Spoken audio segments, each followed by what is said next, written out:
ليه تقرأ منهوات السيد النبيل؟ بص يا عم، النهاردة هنتكلم عن القصة الأساسية اللي بتمشي عليها المنهوات اللي من النوع ده، وكمان عيوب المنهوات دي واللي أهمها تكرار الفريم العام فيها كلها وعدم الإبداع، ونتكلم عن المميزات اللي فيها، وأخيرا هديك 3 ترشيحات كده لمنهوات من نوع السيد النبيل بس تعتبر كويسة.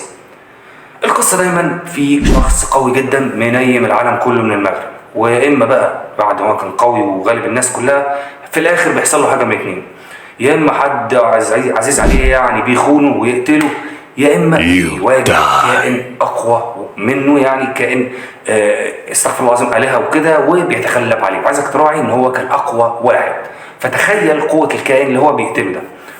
لما ربنا يكرمه ويموت بيستيقظ او بيتجسد في جسم احد ابناء النبلاء. وخد المفاجاه بقى اللي بتحصل في اكتر من 500 منهوى او اكتر: الجسم اللي استيقظ فيه هو الابن الفاشل اللي ملوش لازمه للعيله النبيله دي ايا كان اسمها ايه، اللي بيشرب خمره وبيلعب قمار وبيعمل اي حاجه بتودي النار. والبطل طبعا بيبدا يغير السمعه دي واحده واحده، بس المشكله محدش واثق فيه يعني. وفي حاجه رخمه كمان: ابو البطل حرفيا البطل بعد مثلا ما غلب الناس كلها والناس كلها عرفت ان هو اتغير وبقى يعني اتغير بقى كويس، يقول مثلا 100 فصل او 150 فصل، ابو البطل لا انا كارف، مش حاسه كده، انت لسه فاشل برضه وماليش دعوه، ولو بقيت احسن واحد في العالم انت فاشل برضه.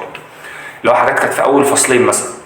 تاني حاجه لازم يكون البطل خاطب، هو بيكون خاطب بنت، وسبحان الله في نفس اليوم اللي هو اتجسد فيه البنت اللي من العيله المهمه دي تبقى جاية تقابله عشان عايزة تنفصل عنه، عشان هو فاشل وهي مترضاش ترتبط بواحد زيه. وطبعا البطل يقول انت طالق على طول وما تكلميش تاني وبس يا معلم.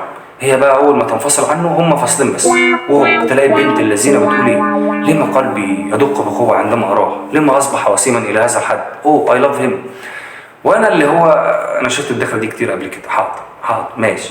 ثالثا دائما يعني اللغه العربيه فيا دايما بعد الكام فصل اللي بيحكوا الحاجات الاساسيه اللي احنا لسه قايلينها من دول يخلصوا كده، تلاقي نفسك البطل يكون جمع فريق ما تعرفش منين، غالبا يا اما كلهم بنات عشان الفان سيرفيس، يا اما ولد وبنتين بحيث ليه واحد ومساعد البطل واحد برضه عشان الرومانسيه وعشان الفان سيرفيس.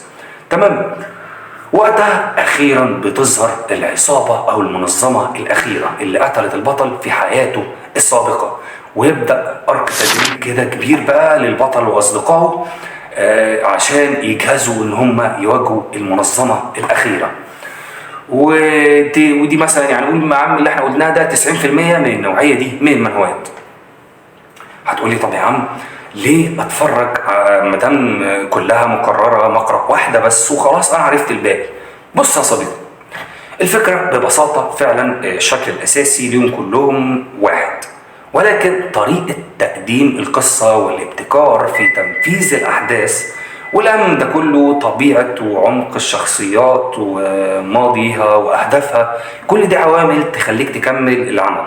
اللي انا عايز اقوله يعني ان هي تخيلها كتصنيف، في منها حلو وفي منها وحش، هي صيغه عامه اللي احنا قلناها، لكن بيتغير تفاصيل في النص. مش هسكيب بالحاجات دي. هقول لك بقى ال3 امثله اللي انا اتفقت عليك معاهم، ودول يعتبروا السيد نبيل بس حاجه ايه نضيفه. دوك اوف بيردراجون، heavenly demon can't live a normal life, the great mega return after 4000 years. 3 حاجات كده ايه تحفه يعني. ما تنساش بقى لو بتحب المانهوا والمانجا تعمل لايك وسبسكرايب عشان نقدم المزيد والمزيد من هذا النوع من المحتوى. والسلام عليكم.